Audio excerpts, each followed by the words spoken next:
I'm Tom Baker, this is Chasing Cars, and this is the facelifted Mitsubishi Pajero Sport, now a much better looking vehicle in my opinion. When this shape of Pajero Sport came out in Australia, I thought it looked pretty awkward, but thankfully Mitsubishi noticed and they've tidied up this front end, but most importantly the rear end, where those tail lights no longer look like they've kind of got blood dripping from them, which I always thought was a little bit unfortunate on the previous car.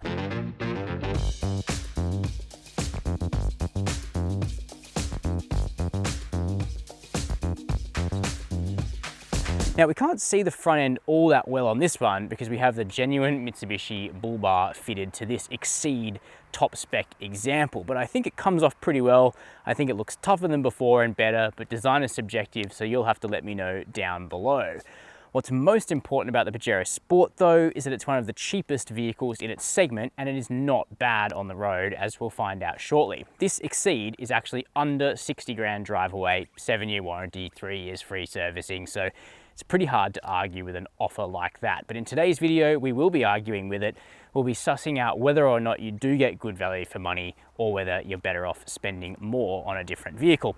We'll check out the interior, the back seat, space in the third row, and then we'll take this Exceed out onto the road and onto a couple of trails as well to see how this vehicle performs. Before we get started, hit subscribe down below and the notification bell. I am quite a fan of the new interior on the Pajero Sport. It's always been pretty decent for the class, but Mitsubishi have really amped up the SUV-ness of this cabin as opposed to most of the rival vehicles, which basically look just like their dual cab equivalents that they're based on.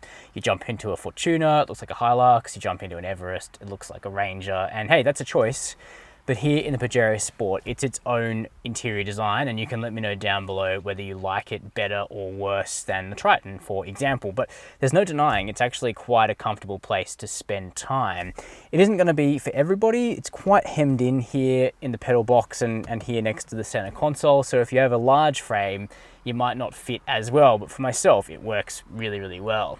Now the seats, they're fairly comfortable. I did find over a longer drive, they don't have a huge amount of back support, and that's because we don't actually have adjustable lumbar for your back, sadly.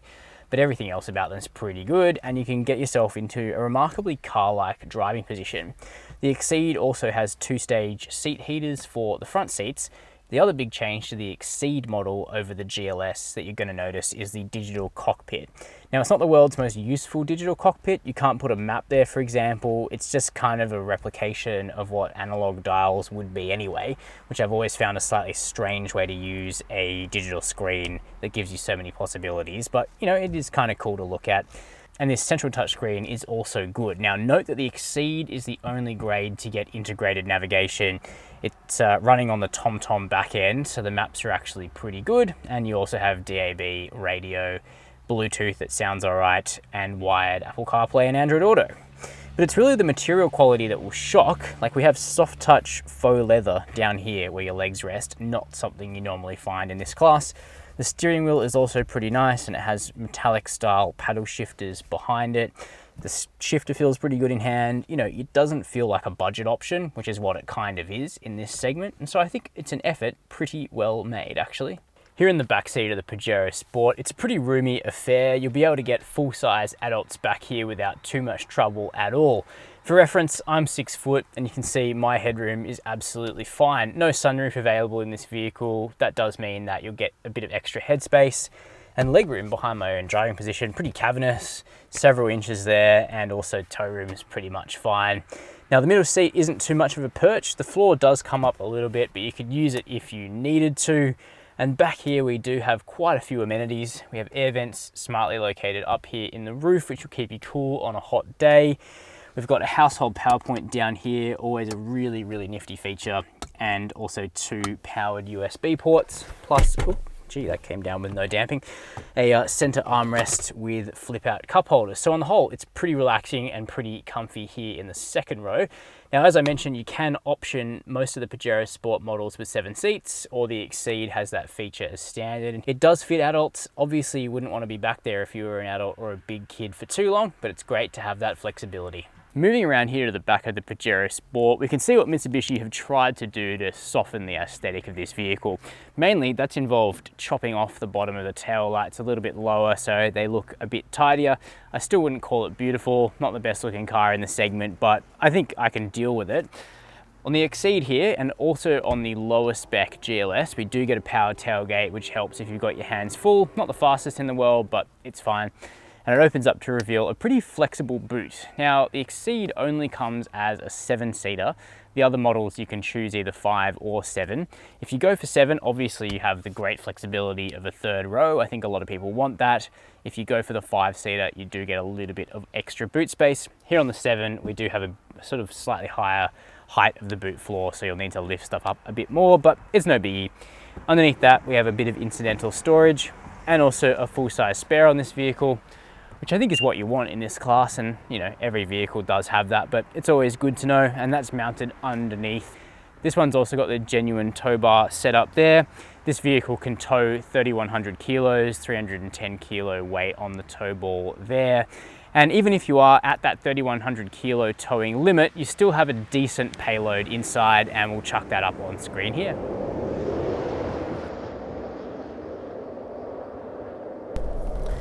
So what's the Mitsubishi Pajero Sport like from here behind the wheel? Well, pretty good actually. There's not that many things you can say about the driving experience that don't gel well and don't make the Pajero Sport feel like, you know, it's very much situated up there with cars like the Toyota Fortuner and even the Ford Everest, even if it's not quite as polished and refined as that relatively pricey Ford. But there's nothing that makes you go, oh, this feels cheap and nasty. Quite to the contrary, the tuning of the diesel engine and the 8-speed torque converter automatic gearbox are actually among the best in this class, and that makes this vehicle pretty easy to drive, despite being, you know, pretty rough and ready and quite agricultural in the underpinnings, which is the same for every car in this segment, really. So what are we dealing with here? We have a 2.4 litre single turbo diesel 4-cylinder engine producing 133 kilowatts of power and 430 Newton meters of torque. So pretty bog standard 4-cylinder diesel there, you know, pretty similar to the outputs of a lot of utes over the last few years and identical to the Triton that this vehicle is mostly based on. However, cars like the Fortuner have started to move past the Pajero Sport now in terms of engine outputs. You can also get, you know, bi-turbo setups in the Ranger and Everest, for example, but that doesn't mean that there's anything really wrong with this powertrain. It gets the job done. It can still tow 3.1 tons, just like a Fortuner. And honestly, it doesn't feel too sluggish. It's certainly not fast, but nor are you left thinking, wow, this is really slow. It's just middle of the road in terms of engine performance. But what's not middle of the road, what's in fact quite a bit better than, say, a Fortuner, is the tuning of the 8-speed auto.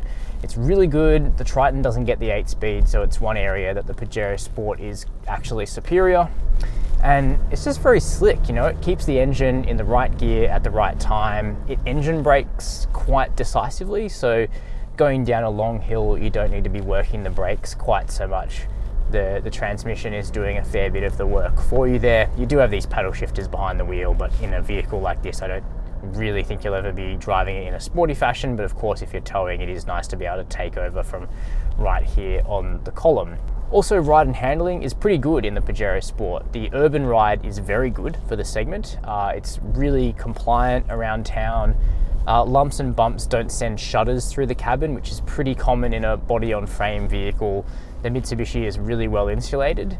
I would say that the ride at higher speeds becomes pretty similar to the competitors. It sort of loses its specific edge there, but that's not a bad thing. It's just the facts. And body control is okay. It's not a strong point of the Pajero Sport, but as long as you drive a vehicle like this modestly, it's not going to really let you down with sloppy handling. You just can't push on really fast like you could in a sporty car-based SUV. But I think most people, you know, get that quite intuitively stepping up into a rig like this. Refinement, it's all right. The diesel is fairly loud. There's no avoiding that, but it isn't crazy. You know, it's comfy. The driving position is good. Steering wheel feels like it's out of a car. Visibility all around is you know, impressive, and we do have the multi-terrain camera in the Exceed. And a point which I was asked to make on in the comments to the comparison we did of this vehicle and the Fortuner is that you can actually drive the Pajero Sport in four-wheel drive at road speeds, not just off-road. You can leave it in 4-high if you want the stability and security of all four wheels getting some torque, as opposed to most rivals where on the road you can only drive them in 2-wheel drive, which is rear-wheel drive, and therefore if it's slippery out, the dynamics aren't as safe or secure. So I do think that is a nice advantage of the Mitsubishi. In terms of safety, the Exceed does get more fruit. The mid-spec car has adaptive cruise control, but here we get added blind spot monitoring and rear cross traffic alert, plus of course the ease of that 360-degree camera. So that's a detailed view about the updated Mitsubishi Pajero Sport seen here in Exceed 7-seater trim. My view on this car is that it's really good value for money in this segment. All the vehicles that the Pajero Sport competes with are really just ute-based wagons. None of them are really a pinnacle of refinement or luxury. The Pajero Sport certainly does a pretty good job of mimicking a premium offering though, and its price is substantially lower than cars like a Fortuner or an Everest. So I think it should at least be on your shopping list if you are looking for a vehicle like this. But I'm keen to know what you reckon, so let me know down below the video, is a Mitsubishi Pajero Sport something you'd consider? While you're there, make sure to hit subscribe and the notification bell, and as always, thanks for watching Chasing Cars.